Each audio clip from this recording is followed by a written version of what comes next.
Alright, generations, hi, welcome to week 7 of Genstayhome series. We really hope that this whole 6 weeks, the past 6 weeks has been helpful for you.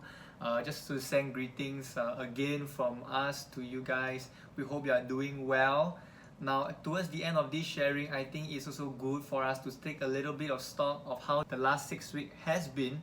And I'm not talking about how our lives has changed circuit breaker and our lives now, okay, but really when circuit breaker has started, this whole 6 weeks, how has it been and how our lives have changed? Because I really believe that God is still working in us, God is still changing us, molding us into who we are, or who God has made us to be. And so I want to challenge you at the end of the sharing, take some time, as a cell group and also individually, think about this, how our lives has really changed over the last 6 weeks, what God has been doing, what we are thankful for.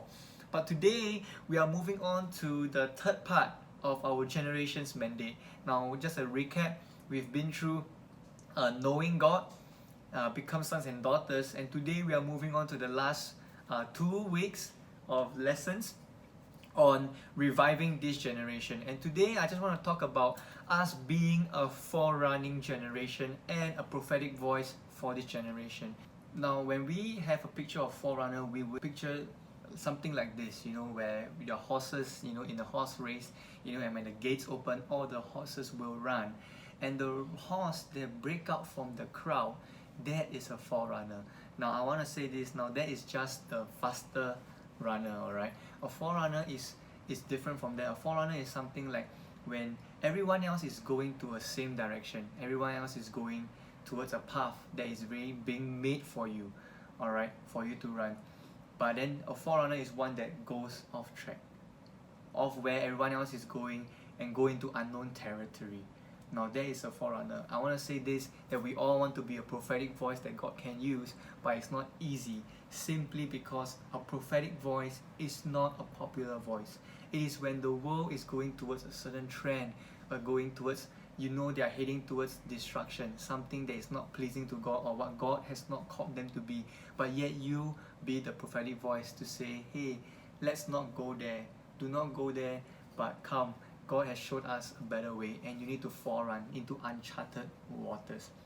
And that's not an easy thing, and so today I just want to share with you a story of my friend. If many of you have heard of this person called Audris, alright, she started Paradigm Shift, if you have not known. So what happened is this, okay, that God has given her a dream, when we were in PCW, and told her this, that one day she will run her own fashion label and she will define beauty differently from what the world defines.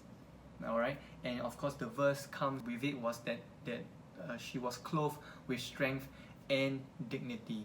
And while the world, the fashion sense goes into like dressing lesser, showing more skin, now that the prophetic voice that God has given to her is to say this, that hey, look, you can be dressed with beauty and yet with dignity and strength.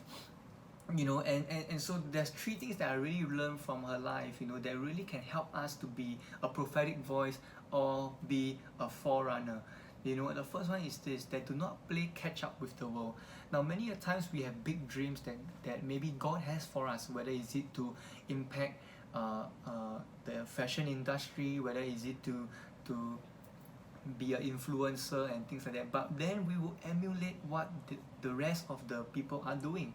If you realize that you want to write songs and then you're just listening to many other songwriters, in the world, and you're just emulating after them, I want to tell you this, alright, then you are not being a forerunner. You're just following after and playing catch up with the world.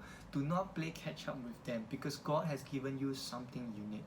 Alright, when you follow after people, you'll be the worst copy of them. Okay, you can never beat them at being themselves.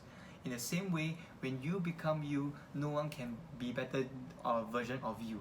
And so we need to learn to understand that God has made us unique. God has given us a voice, and to be to lead this generation into the destiny of God. And so if you find yourself during this time, tuning in with a lot of content, finding the next in thing, going after trend and following trends, and you say this trend is good, you're gonna jump on the bandwagon, then I want to say this, that you're actually stifling the voice that God has given to you, because you are following what the world has trailblazed, going to places where the world has gone. But yet you need to find places, to break out of the norm, to show them the way that God will teach you. And that is very important.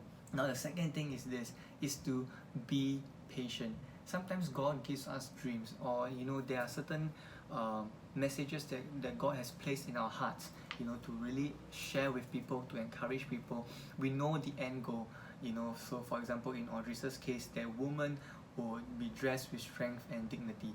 But the question now is, how do we get from here to there, to what God has said? And most of the time it takes many years, it takes a lot of time, but we need God to deal with us first. We need to live the word out, we need to live the message out in our lives, and so we need to be patient. Same, think about Noah, for example. When God gave him the word to build an ark, he took years and telling people that a flood will come, and no one believed him.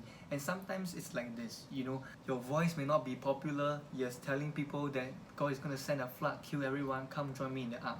Can you imagine the years that Noah has to go through, and people will call him crazy, people will say that he's out of his mind, year after year, people will say that, hey, whatever you say, you sure it's true or not? Because it's been so long, and people might not really believe in that, in whatever God has spoken to you. But I want to say this, you have to stay faithful, be patient, stick to the vision, stick to what God has spoken to you, and run with it. And eventually you will know that, and God will use you to really save a whole human race. You never know, And of course, lastly, is to be courageous. More often than not, God give us ideas, God give us plans, and it's always very contrary to the world, and whatever we say might not be music to people's ears, and people would think that we are crazy, people would think that we are out of our minds.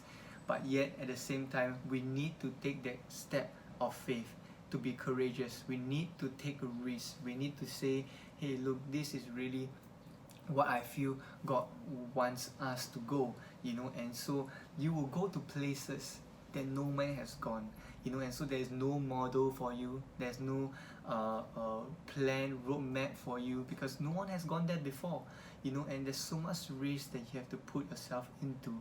But yet you have the faith to trust in God, that He will lead you and He will guide you in uncharted waters.